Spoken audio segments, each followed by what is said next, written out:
you know that I like history. Let me tell you about an article that appeared in 1923 in the Literary Digest. How many of you know what happened in Japan in 1923? Japan suffered an incredible earthquake. In fact, the article in Literary Digest said, "History knows no disaster which parallels the earthquake and fire that visited Japan this month and laid waste the capital city."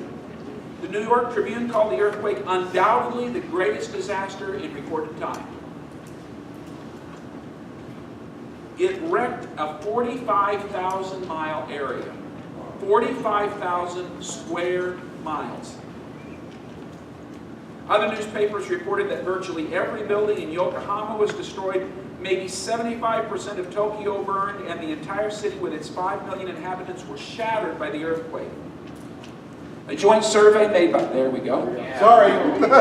A joint survey made by Herbert Hoover and the American Red Cross estimated that nearly 300,000 people died and 2.5 million people were homeless. Disease, despair, hopelessness just was part of what was going on. And then the help started pouring in. And of course, much of it came from the United States. Food, clothing, medical supplies, and volunteer workers arrived by the shipload. The American Red Cross collected $10 million. And remember, this is $10 million in 1923. Those who lived through the awful earthquake tremors and the gigantic waves and fires seemed destined to die, but most of them didn't because other countries like the United States remembered and got involved. They even put their appreciation in writing. Walter Kiernan, correspondent for the International News Service, recalls their words. Here was the words: "Japan will never forget." Now, if you know anything about history, you know the irony of that statement. Because less than 20 years later, Pearl Harbor. Now, I don't use that story to tell you I don't tell you that story as a way to bash the Japanese people. Because the reality is, every single one of us have a tendency to forget, to take for granted. Have you noticed that about yourself? How it's far easier to be wanting something than to be grateful for something? How many of you have something that you have thought of in the last few weeks that you would kind of like to have, and you have thought about it? Anybody? Okay, see the hands? Keep hands down. How many of you have been extremely thankful for what you've had in the last month? See several hands there too. My point is that it's very natural for us to always be wanting something else, and it has to be intentional if we're going to be grateful. In this morning's message, I want to look at 2 lessons about thankfulness and hopefully remind us just how important it is. Let me give you another story. This one happened in 1988, much more recent. A Polish railroad worker, Jan Gabryski, was hit by a train. He lived, but he was severely injured, and in fact will be in a coma for the next 20 years. Actually, 19 years. He would wake up in 2007. And if you think about that period, 1988 to 2007, one of the big things that happened during those years was cell phones. When he went into a coma, Poland was a communist country with pretty much nothing. You'd go to the grocery store and you'd wait in long lines for almost nothing. If you went to the gas station, you would wait in long lines to get a little bit of gas. Here is what he observed after being in a coma for 19 years. He said, "What amazes me is that all these people who walk around with their mobile phones, and yet they never stop whining." The reality is, it doesn't matter how much you've got. If you don't have an attitude of gratefulness, you won't appreciate it. That's the reality. Let's read a similar story. If you have found Numbers chapter 11, we're going to read portions of Numbers chapter 11. We're going to read verses 4 to 10 We'll read verses 18 through 20, and then we'll read verses 31 to 34. So I'm skipping through it just because these are the parts that really focus on what I want us to look at. Starting with verse 4. Then the foreign rabble who were traveling with the Israelites began to crave the good things of Egypt, and the people of Israel also began to complain. "Oh, for some meat," they exclaimed. "We remember the fish we used to eat for free in Egypt, and we had all the cucumbers, melons, leeks, onions, and garlic we wanted. But now our appetites are gone. All we ever see is this manna." The manna looked like small coriander seeds, and it was pale yellow with gum resin. The people would go out and gather it from the ground. They made flour by grinding it with hand mills or pounding it in mortars. Then they boiled it in a pot, made it into flat cakes, and these cakes tasted like pastries baked with olive oil. The manna came down at night with dew during the night. Moses heard all the families standing in the doorways of their tents whining, and the Lord became extremely angry. Moses was also aggravated. Skip down to verse 18. God says to Moses, "And say to the people, purify yourselves, for tomorrow you will have meat to eat. You were whining, and the Lord heard you when you cried, 'Oh, for some meat. We were better off in Egypt.' Now the Lord will give you meat, and you will have to eat it. And it won't be for just a day or 2 or 5 or 10 or even 20. You will eat it for a whole month until you gag and are sick of it. For you have rejected the Lord, who is here among you. And you have whined to him, saying, 'Why did we ever leave Egypt?'" Skip to verse 31. "Now the Lord sent a wind that brought quail from the sea and let them fall all around the camp for miles in every direction. There were quail flying about 3 feet above the ground. So the people went out and caught quail all that day and throughout the night and all the next day too. No one gathered less than, how much? 50 bushels.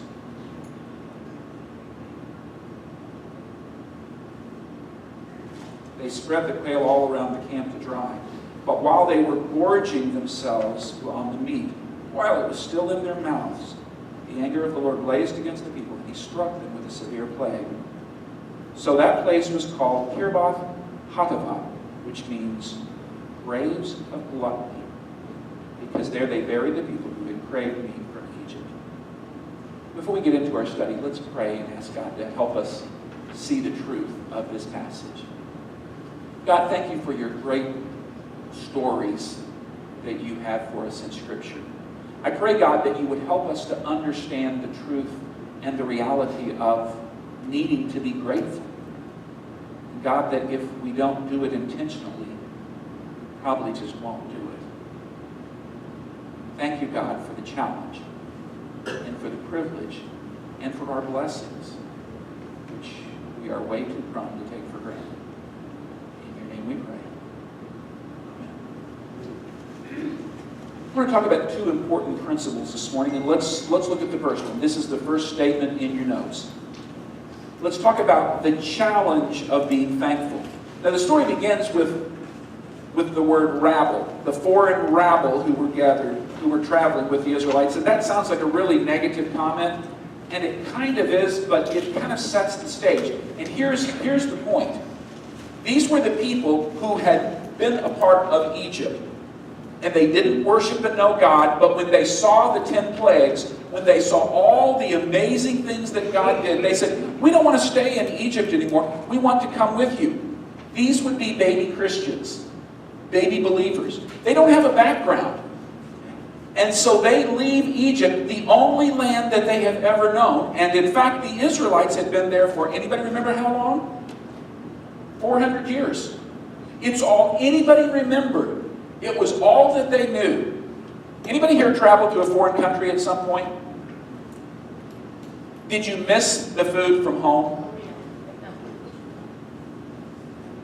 Can you imagine leaving plentiful food? Now, they were in slavery, and they had begged God for years and years and years to rescue them, and now they're out in the wilderness, in a desert, and God's feeding them miraculously. We're going to talk about that in just a second.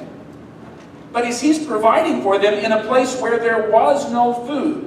And some Bible scholars estimate that there may have been as many as 3 million Jews leave Egypt. It takes a lot of food to feed 3 million people. And God provided for them every day. But it got old. How many of you think you would struggle if you had only one food to eat?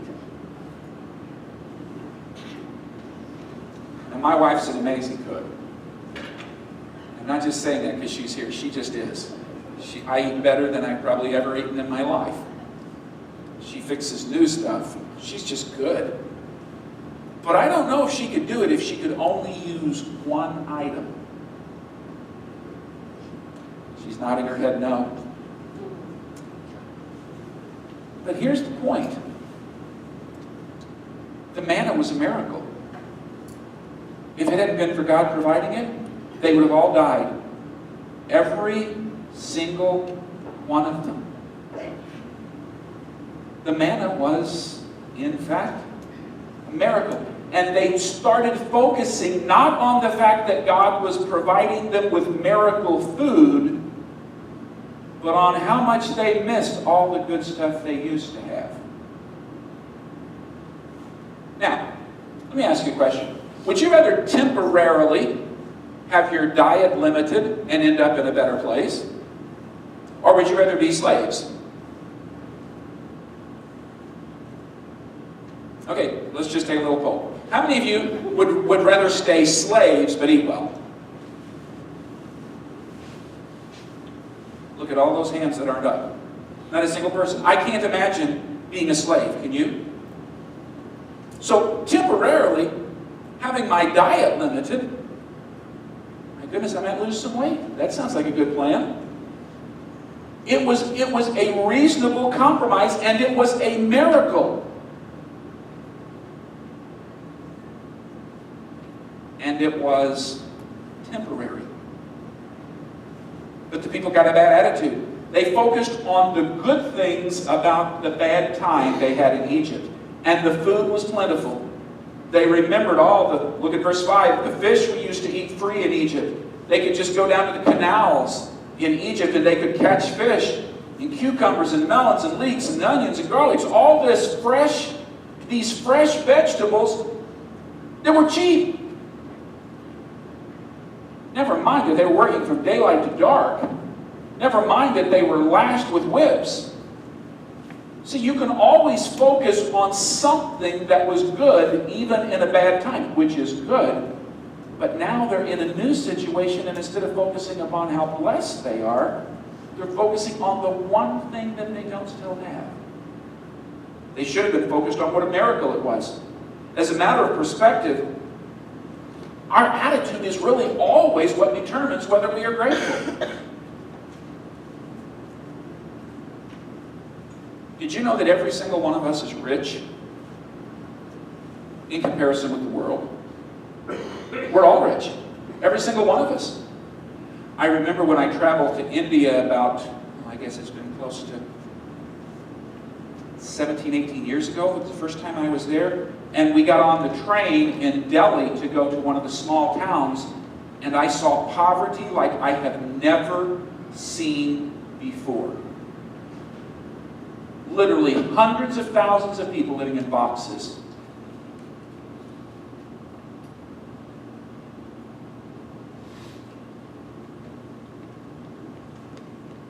I saw people that were using the bathroom just outside. I mean, there wasn't any place to go. And I couldn't imagine living like that. I have never known, even the homeless in our country are rich in comparison to that. I mean, it was incredible. And in comparison to that,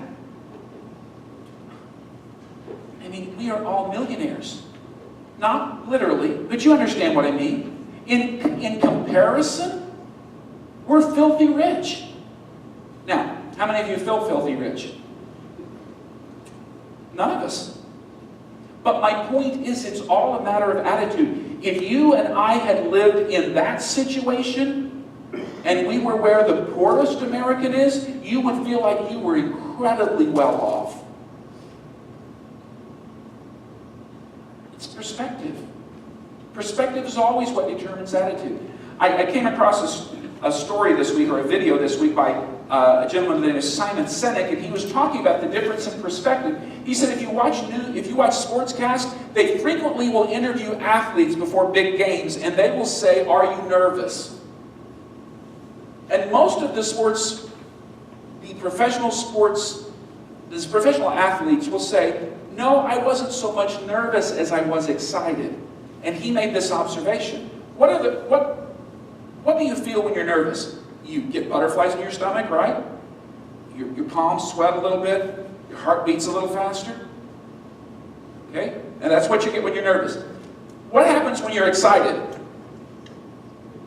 Butterflies in the stomach, palms sweat, your heart beats a little faster. In other words, very same thing. But most athletes will say, "Well, no, I wasn't nervous. I was excited," because it's all a matter of attitude. You can look at the same facts and say, "No, I wasn't nervous." Or in our perspective, we can look at what we don't have or what we do have, and we can either say, "Oh, woe is me," or we can say, "Oh my, how blessed I am." It's all a matter of attitude and perspective. So here's the first statement in your notes. We all have a choice of whether we'll focus on what we have or what we don't.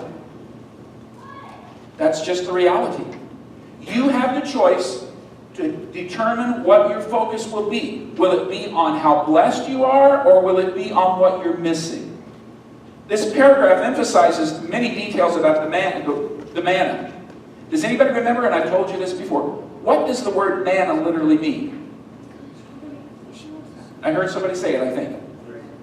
No, it doesn't mean bread, although it was it was little wafers. The name literally means, what is it? Because they went out to get it the first morning, when God rained down manna in the night, and somebody picked it up and said, "What is it?" And that name stuck. So every morning for the next 40 years, aside from the Sabbath, they would go out and they would collect the "what is it?" It was literally miracle food. And it was tasty. But even tasty 3 times a day, 7 days a week, 365 days a year, would get old. Would it not? No thinking about it, Joe. I mean, it's just a fact.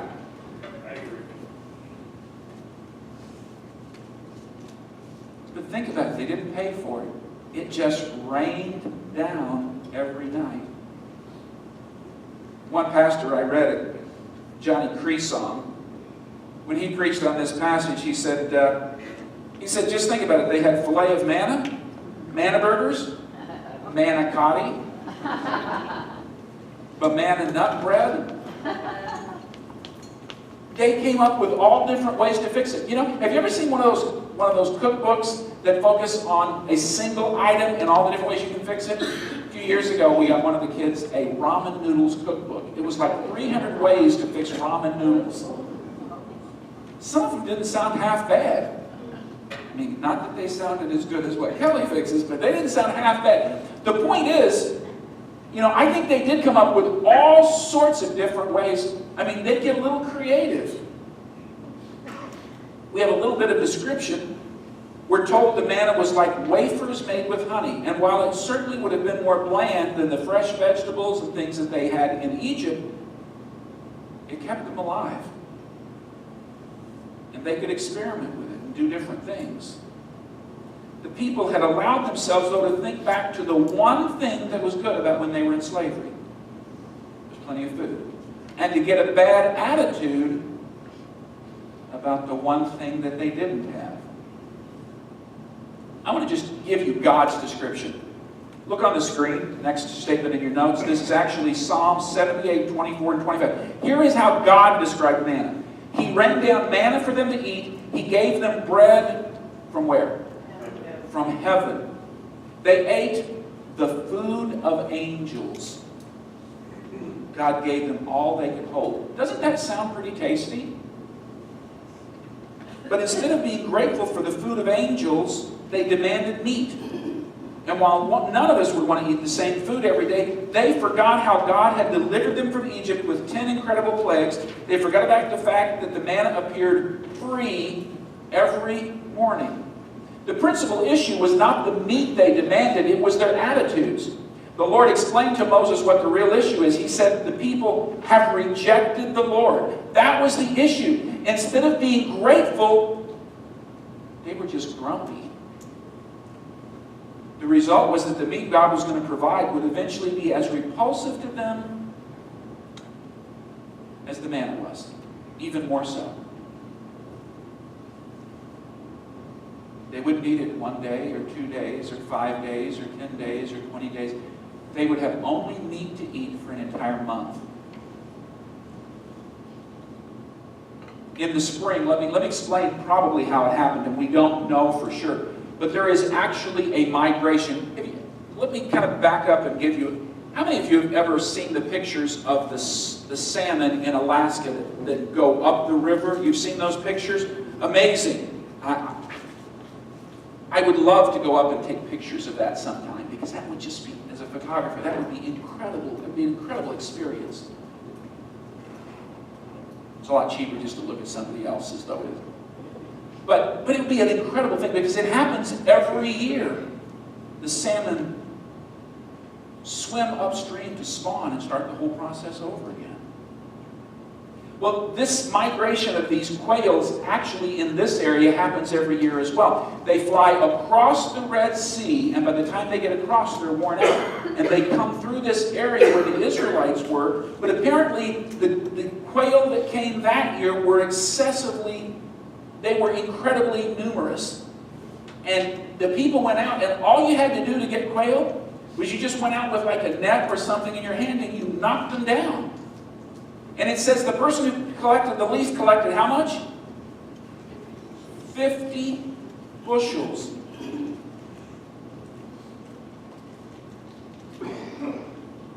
And suddenly they went from no meat to more meat than they could use. We don't really know what the judgment of God was.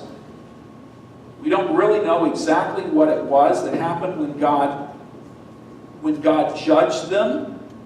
It says he struck them with a severe plague. Some scholars think that what happened was they ate the meat so fast that it was raw, and they literally, their greed and hunger for the meat literally killed them. And God's judgment was he just let it happen because they just got to the point where it was all about meat. But it also gives us a principle, and here is the principle. It's the next statement in your notes.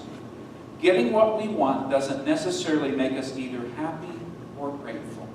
Have you ever noticed that? Have you ever had something you really, really wanted, and then you got it, and you discovered, not nearly as good as the dreaming of it was far better than the having it? I think we've all been there. Now we're told in the text that while many people were preparing and eating the quail, the Lord's anger burned against them. And while the meat was still between their teeth and the supply was still plentiful, they died.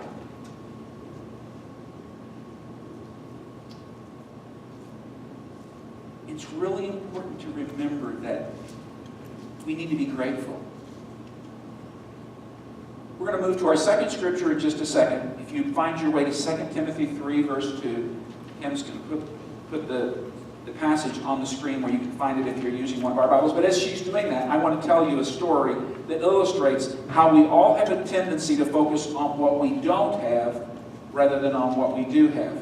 How many of you can remember what Oprah Winfrey did in 2004 that was really amazing? She celebrated her 19th season on television. And does anybody remember what she did that made the national news? What was it, Kevin? Gave cars away. She gave everybody in the audience that day a car. She gave away 200 new cars. I hear that story and think, love to have been in that one.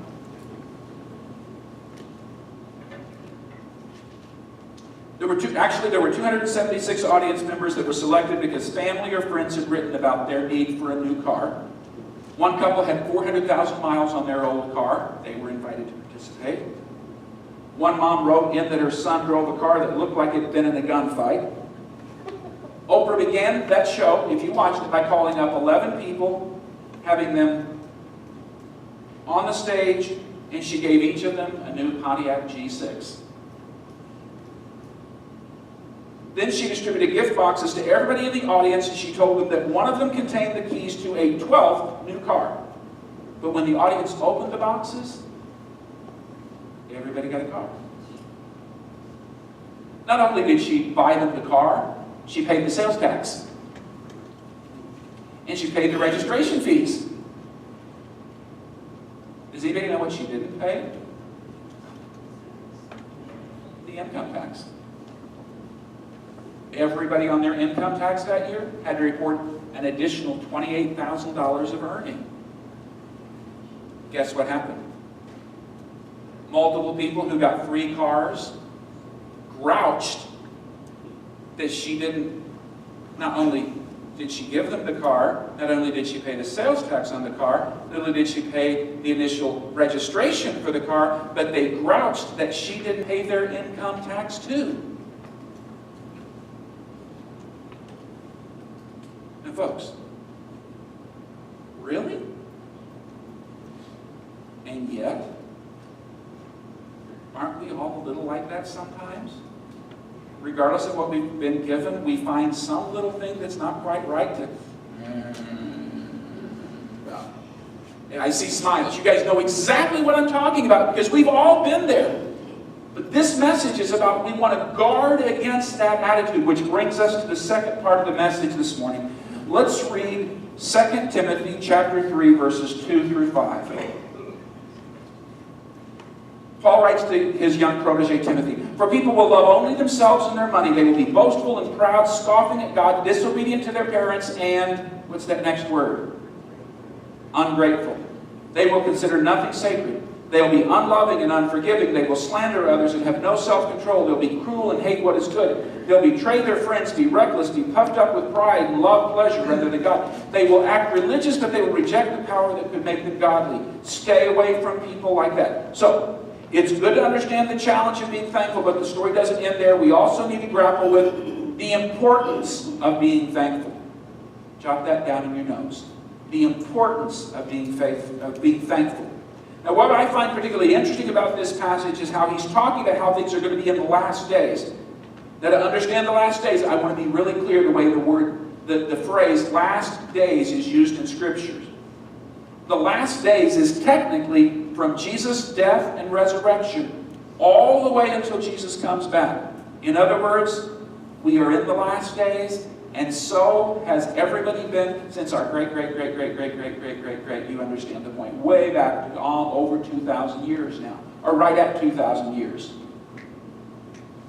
Now, Paul describes people who almost appear to be sociopaths. They think about nobody but themselves. Read the description with me, and actually, I'm grateful for Charles Swindoll because I used his resource here for just a quick description of each one of these, because we're going to go through them one by one, but we're going to do it really, really quickly because I want to show you the point, to make a bigger point.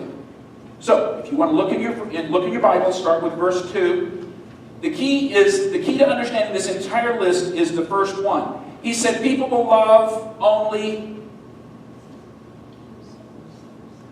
themselves. That's the foundation for the whole thing.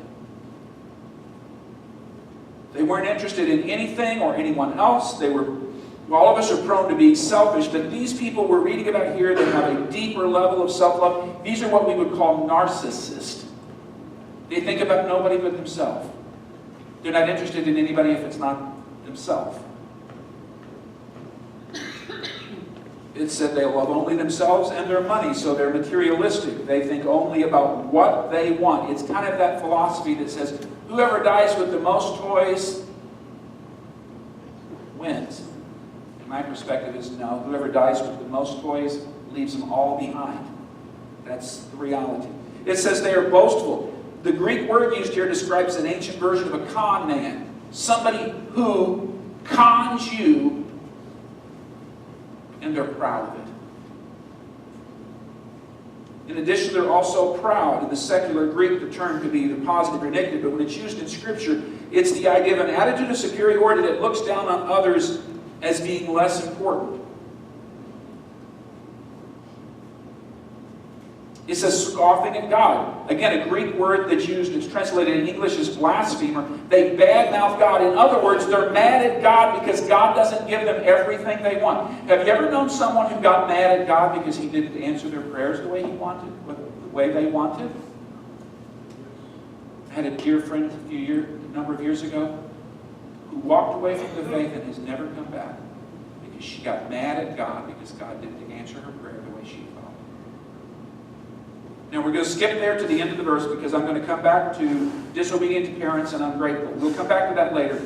But I want you to look at the next. It says they consider nothing sacred. Literally, these people don't simply reject the laws of God. They refuse to abide by the laws of common decency. Pagan Greeks would have condemned this person as just a lousy neighbor. Verse 3. He says they don't love and they don't forgive others either.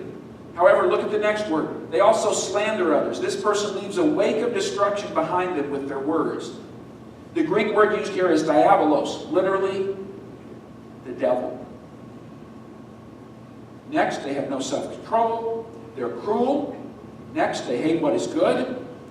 Move to verse 4. They also betray their friends. Guess where this word betray is used in Scripture? Judas. Same Greek word. Literally means to hand over. In most contexts, it's the idea of somebody who betrays a friend when they most need it. The next word, reckless, meaning literally to fall forward. It's the ability to it's the characteristic of being rash. You ever know somebody that just acts and hurts other people and just never gives it another thought? That's these people. Then they're puffed up with pride. Literally, they're wrapped in smoke. Someone who views themselves as rising above everybody else. This is the person who is deluded by their own self-importance. And finally, the person is described as someone who loves pleasure rather than loves God. In other words, this person is totally hedonistic.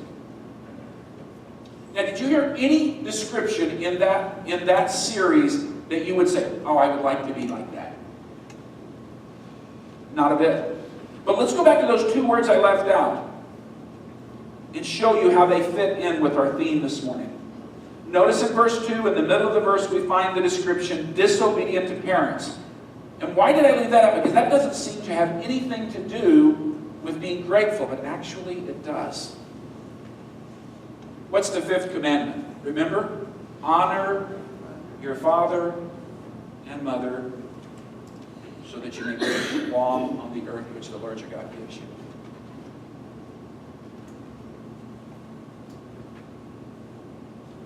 How many of you remember when you became a parent suddenly realizing how much your parents had done for you? How many of you had sort of taken them for granted before that? And suddenly then when you realized all the sacrifices that being a parent calls for, you just changed your attitude. Can I tell you what's so bad about these people? They never learned that. They were too busy being selfish to think about what anybody else had done for them. It's all about them and what they want. Now, I'm not suggesting parents are perfect because there's not a perfect parent out there. My parents weren't perfect. I haven't been a perfect parent. But what he's talking about here is people who should be grateful and just never give it a second thought. The final word we look at in this passage is that word ungrateful. If you're not ungrateful for what your parents have done for you, it's unlikely that you'll be grateful for what God has blessed you with. The word used here speaks of grace or graciousness. It's the idea of recognizing that God has been good to us and saying thank you, rather than being focused on what you don't have and grumbling about it. These people had a sense of entitlement. Well, you owe it to me. You just owe it to me. Now, let me tell you, I have a confession to make. Sometimes I get irritated at my teenager. Anybody had 17-year-olds at home before? Such a joy. Actually, it is most of the time. But it has its moments. But this week he called. He had forgotten his band instrument. And I got this. I'm a band director, by the way. Now, I'm not going to tell you the whole story, except to say, I went and took the band instrument, and then I went and got him after school this week, and he never said thank you. Now, I probably did the very same thing at 17, right? You probably did too, okay? When you're that age, it's all about what you want, and I'm not putting him down. It's a stage. The trouble is, I was kind of frustrated with him because he didn't say thank you. And then I got to thinking about it. How often does God do stuff for me and I just never stop to even say thank you? There's the point. You see, if we're not very careful, what we get irritated at others for how they treat us, we do the very same thing with God. And Nick is 17. I'm 58. I should know better. I do know better. You do know better, but we all forget. Because we look at the things wrong. We don't remember to be grateful. I hope this whole sermon has made a point with you, and it's this next statement in your notes. Being grateful is a far bigger deal than most people realize. This devastating critique of these people who live in the end times doesn't contain any positives at all. It's dominated by thinking that the world is dedicated to making them happy. And let's be honest, folks. Is the world you live in dedicated to making you happy?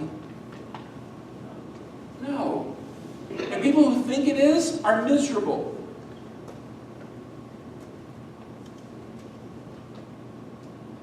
Remember, this brutal critique of these people is not really from Paul, it's ultimately from God. And to be very frank, doesn't this sound a lot like the culture we currently live in? I mean, people are so self-absorbed. I mean, it's amazing. They think they're better than everybody else. They think everybody's looking down on them. I mean, you read these descriptions and it's like, my goodness, was Paul at the grocery store with me this week? I mean, I saw some of these things. But I want you to look at the final statement in your sermon notes. Being grateful and thinking the world revolves around us and what we want is a recipe for disaster. That's the facts, folks. Now, most of us are aware that being thankful is good and appropriate. However, what we've talked about this morning reveals something more. Being unthankful isn't just unfortunate. It's bad. It's a serious mistake. Now, I want to be honest with you. All of us have moments when we primarily focus on ourselves. I wish I could tell you I never do that. That would be a lie.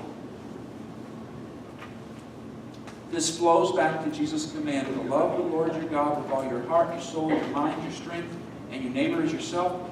You see, if we are focusing on loving God and loving those around us, it's going to make us more grateful.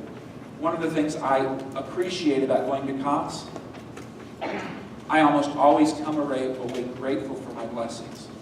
Being around people who literally don't have a place to live makes me grateful when I get home that I do have a place to live. And while the food is good, it makes me grateful for my wife and the plentiful food we have, the income that you as a church family provide. It makes me grateful for all of those things. But no matter how much you have, you can have that grateful attitude that prompts you to help other people. Cassie Thompson sent me a video this week that I want to share with you this morning. It's about a St. Louis native, or a St. Louis icon, who was incredibly wealthy, but who had a grateful attitude and someone who was willing to get involved. Kevin, would you go kill the lights for me, that second light switch?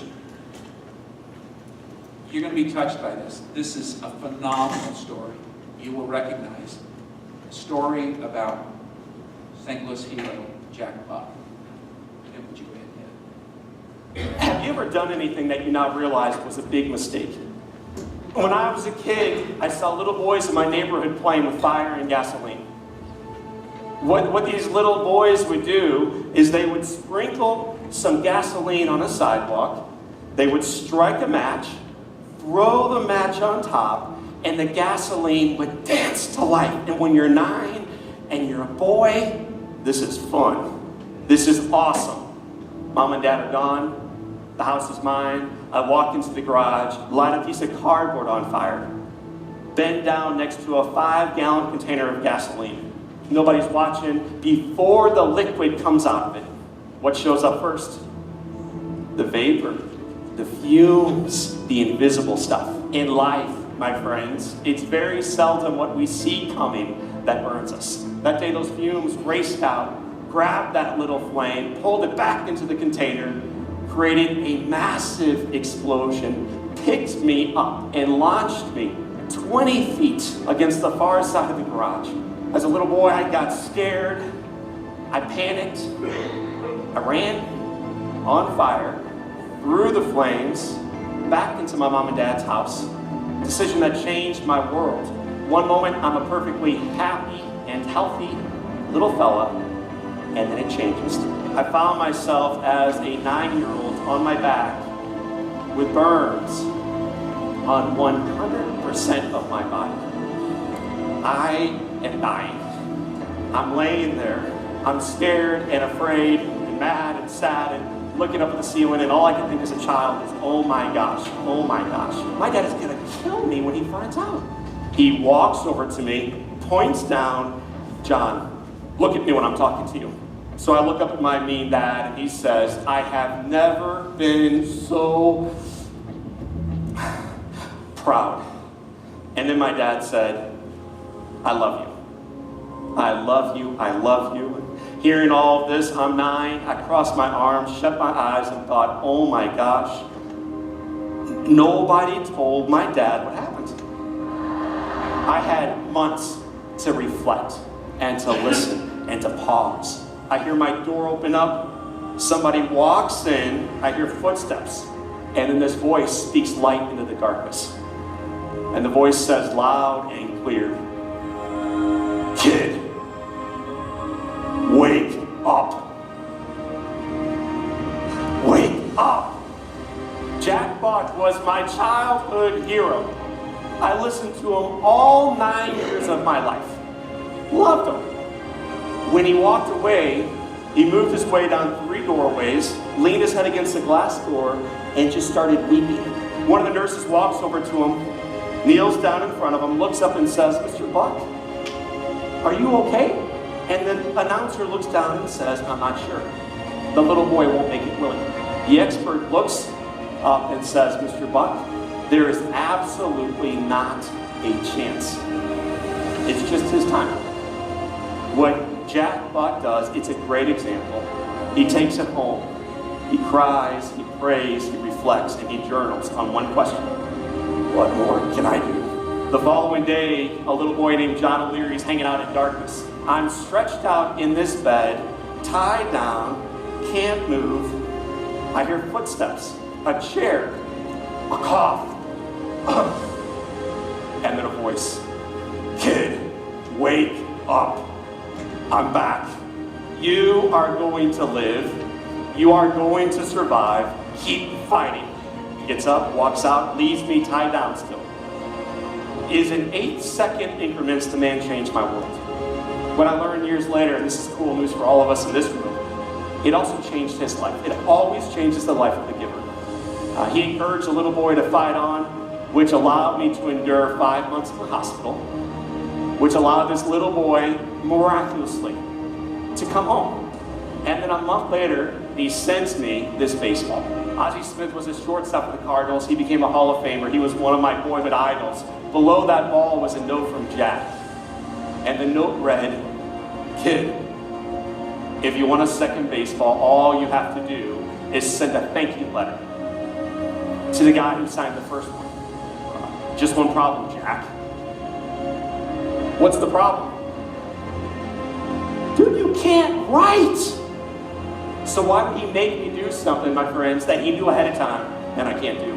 To show you could, to make you. My mom and dad were trying to show me that I could, and they were trying to inspire me and make me. What my mother used to do, she would try to hand it to me and she would say, baby, when you learn how to write again, you get to go back to school. Does a little boy want to go back to grade school? Probably not. Does a little boy want a second baseball, yes or no? Good leadership is about rising up and coming onto the stage and saying, people, rise up. But great leadership and great mentoring, great love is always, not sometimes, always about coming down. It's about meeting people where they are, in their struggles, in their challenges, in their adversity. Jack came all the way down to the level of a 9-year-old. I wrote the note, mailed it off, and 2 days later I got a second baseball. With a second note that read, kid, if you want a third baseball. 1987, a busy announcer sends a little boy 60 baseballs. 60. Jack taught a little boy how to write, which allowed that little boy to go back to grade school. Somehow, through God's grace, man, you graduate. Who knows how? You graduate.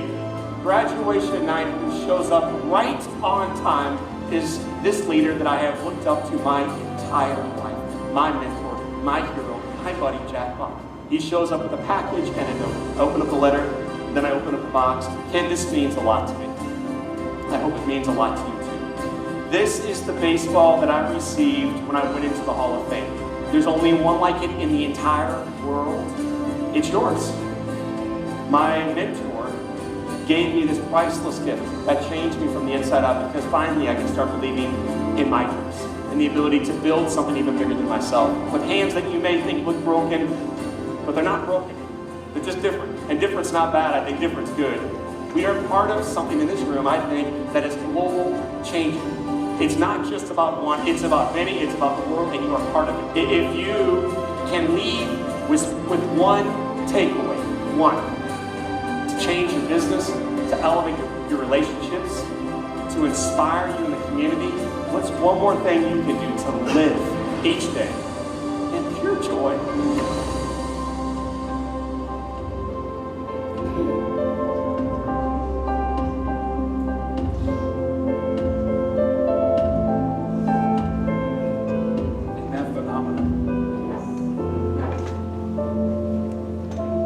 Jack Buck could have focused on what all he had, but instead, knowing how blessed he was, caused him to focus on how much he could give.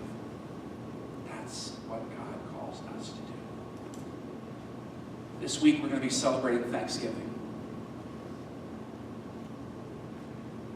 Perhaps most people will celebrate turkey and football and family, and there's nothing wrong with any of those. But if you do all those things and you don't pause to be grateful, you will have missed the point. We have been blessed. Being blessed means we have the opportunity to bless others. That's what today's message is all about. Would you pray with me?